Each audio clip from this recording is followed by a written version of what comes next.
water, bottle, modeling clay, cardboard, baking soda, food coloring, vinegar, wash hand soap, tray. Let's do this. I will cut this. I will cutter.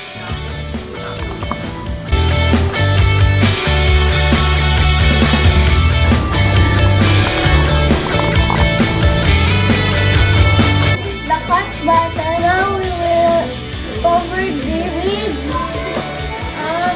modeling clay.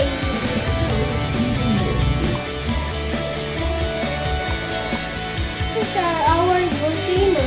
First, we will put this in a stirring tray. For the lava, we will put the baking soda inside.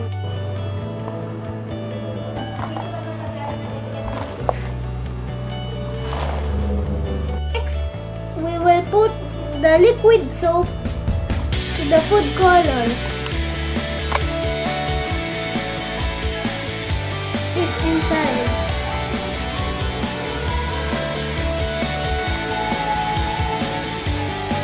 For the eruption, I will put the vinegar. Yay! It worked! Wow!